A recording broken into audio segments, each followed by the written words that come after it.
Improve करने पे focus करोगे ताकि बेटर गाड़ी आए, या आप जस्ट जैसा भी है उसको काम चलाओ काम करोगे? नहीं। दूसरी चीज़, जब ट्रेन 18 आई और उसकी 2 सर्विसेज चलने लगी, उसके बाद एक इंक्वायरी शुरू होती है विजिलेंस की कि किस तरह से कॉन्ट्रैक्ट्स अवार्ड किए गए हैं, कौन कौन से वेंडर्स को चुने गए हैं, और पूरे 4 साल का डिले आपको उस प्रोडक्शन में देखने को मिलता है। 2 साल तो काम ही नहीं होता है और इंक्वायरी का कोई नतीजा भी नहीं निकला। मैन्युफैक्चरिंग, स्पेशली मोबाइल और टेलीकॉम इक्विपमेंट और सेमीकंडक्टर, ये सब। चौथा, आगे आने वाली टेक्नोलॉजीज के बारे में अभी से तैयारी। 5वां, BSNL का रिवाइवल। 6ठा, पोस्ट ऑफिस को पीएम साहब का विजन है कि उसको पूरी तरह से एक तरीके से कन्वर्ट करे बैंकिंग सिस्टम में, सर्विस डिलीवरी में, उसको कंप्लीट। बड़ा एक विस्तृत एजेंडा पीएम साहब का है इन सब पे, इन सेक्टर्स पे, उन सब का एग्जीक्यूशन। ये सबसे बड़ी प्रधानमंत्री जी की क्लियर फोकस्ड एडवाइस थी कि फोकस करो एग्जीक्यूशन पे। ये सब चीज़ें किस तरह से एक नए लेवल पे लेके जानी है, उन सब पे फोकस करो। अश्विनी वैष्णव जी, हम लोगों ने रेलवे को लेके कई कहानियां सुनी हैं जो पहले खबर और सूचना की शक्ल में आती थी और बाद में डिबंक हुई। सबसे पहले हमने देखा कि जब अलायंस वाली सरकारें होती थी, बहुत निर्भरता होती थी, तो वो बार्गेनिंग चिप होती थी, रेल मंत्री कौन बनेगा। फिर हमें यूपीए के दौर में बताया गया कि लालू जी रेल मंत्री बने तो उन्होंने कायाकल्प कर दिया, यहाँ उसकी पढ़ाई वहाँ पढ़ाई। बाद में बताया गया कि वो अंकों का खेल ज़्यादा था, असल में कुछ। आपने जब आके रेल मंत्रालय एसेस किया तो आपको क्या चैलेंजेस दिखे primarily? The technocrat, bureaucrat and now the politician Ashwini Vaishnaw, उन्होंने एक बनाया होगा ना कि यार ये 5 चीज़ें हैं जो सबसे पहले इमीडिएट एड्रेस चाहिए। किस हालत में मिला था रेलवे? देखो, 2014 से रेलवे में बहुत बड़े सुधार हुए हैं। तो रेलवे एक तरीके से 2014 से पहले का रेलवे और आज का रेलवे बहुत फ़र्क है।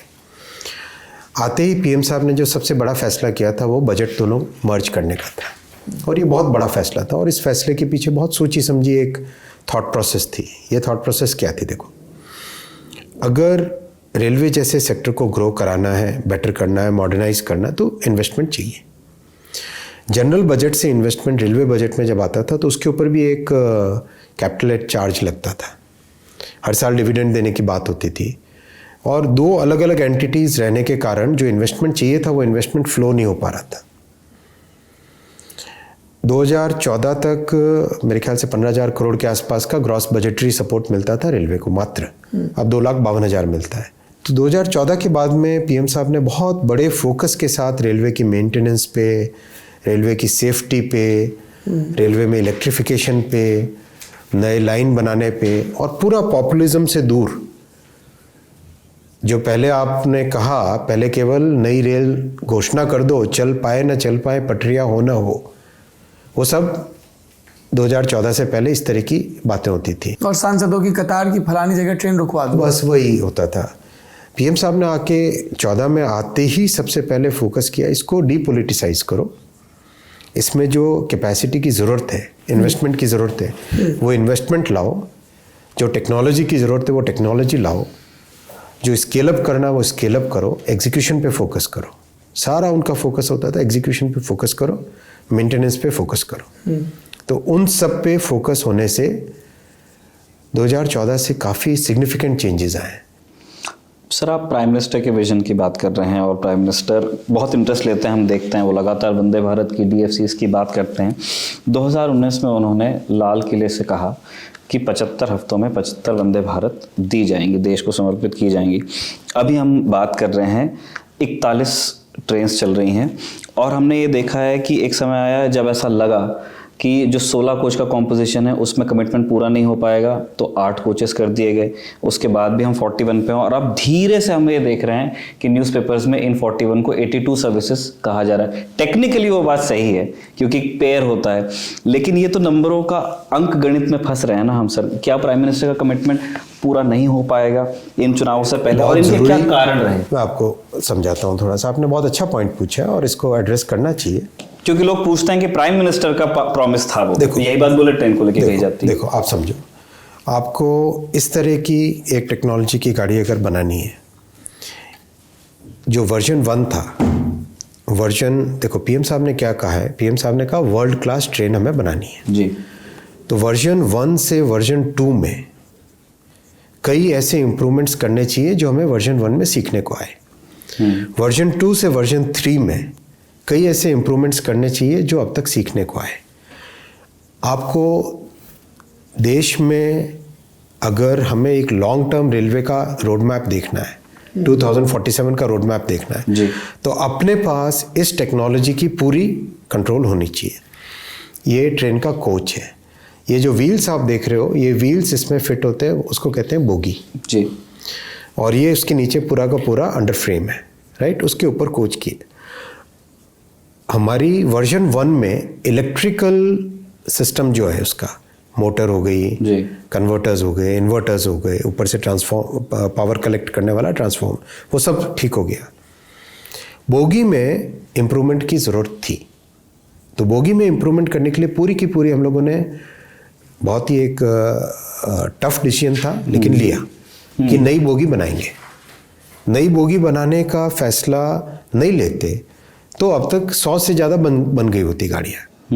क्वेश्चन इज आप इम्प्रूव करने पे फोकस करोगे ताकि बेटर गाड़ी आए, या आप जस्ट जैसा भी है उसको काम चलाओ काम करोगे? नहीं, मोदी जी का बहुत स्पष्ट है, काम चलाओ काम नहीं करना, शॉर्टकट्स नहीं कर रहे हैं लेने। आप, जैसे हम लोग टेक्निकल लैंग्वेज में कहते हैं बग फिक्स करना, ताकि जब अगला वर्जन आए तो बेटर आए। सिग्निफिकेंट इंप्रूवमेंट्स करते जाने, इस वाले वर्जन में भी 25 इंप्रूवमेंट्स और किए तो वर्जन 3 बन रहा है, राइट? तो इंप्रूवमेंट्स कंटिन्यूसली आपको करते जाने पड़ेंगे।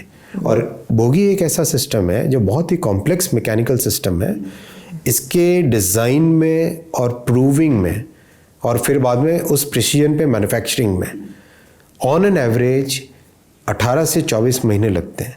फिर भी दिन रात टीम ने मेहनत करके, प्रधानमंत्री जी का जो क्लियर फोकस था कि वर्ल्ड क्लास बननी है, तो वर्ल्ड क्लास के हिसाब से आपको चैलेंजेस लेने पड़ेंगे। ठीक सर, ये इन प्रिंसिपल बात आपकी बिल्कुल ठीक है, लेकिन दो चीज़ें हैं।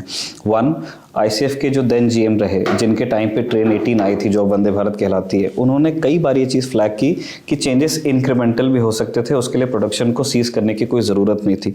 दूसरी चीज़, जब ट्रेन 18 आई और उसकी 2 सर्विसेज चलने लगी, उसके बाद एक इंक्वायरी शुरू होती है विजिलेंस की कि किस तरह से कॉन्ट्रैक्ट्स अवार्ड किए गए हैं, कौन कौन से वेंडर्स को चुने गए हैं, और पूरे 4 साल का डिले आपको उस प्रोडक्शन में देखने को मिलता है। 2 साल तो काम ही नहीं होता है और इंक्वायरी का कोई नतीजा भी नहीं निकला। देखो ये सब ना, देखो नया काम कभी भी करते हैं, नया रास्ता जब चुनना होता है देश को, तो कई चैलेंजेस आते हैं, कई तरह के प्रॉब्लम्स आते हैं, उन सबको ओवरकम। क्या कोई इनसाइडर्स थे सर रेल भवन में जिन्होंने स्कटल किया ये उस सब टाइम पे? इन सब की कोई मतलब नहीं है, देश आगे बढ़ चुका है, इन सब से बहुत आगे बढ़ चुका है। रेल मंत्रालय आज क्लैरिटी है वंदे भारत को किस लेवल ऑफ प्रोडक्शन पे लेके जाना है। इंक्रीमेंटल चेंजेस से बहुत ज़्यादा इम्प्रूवमेंट्स होता नहीं, आपको कड़े फैसले लेने पड़ते हैं जिसमें आपको ये डिसीजंस लेने पड़ते हैं कि नहीं बेटर सिस्टम आए। देखो एक ट्रेन एक सिस्टम है, सिस्टम ऑफ सिस्टम्स है। आपका इलेक्ट्रिकल सिस्टम अपना खुद का है, बोगी अपनी खुद की एक अलग सिस्टम है, व्हीकल कंट्रोल एक अलग सिस्टम है, ट्रांसफॉर्मर जो पावर कलेक्ट करता है उसका अपना सिस्टम है, एरोडायनामिक बॉडी कोच कीजिए वो अलग सिस्टम है। इन सब सिस्टम्स पे एक एक सिस्टम को मास्टरी करनी पड़ेगी। आज इसका रिजल्ट मैं आपको बताऊं, आपने वो जो वीडियो देखा ना जिसमें 180 kmph पे पानी की गिलास नहीं हिलती है जी, कोटा वाले सेक्शन में, कोटा वाले सेक्शन में, वो क्यों पॉसिबल हो पाया? सर वो पॉसिबल हो पाया बोगी के कारण। अगर वो फैसला नहीं लेते तो आप उस लेवल पे अचीव नहीं कर सकते थे।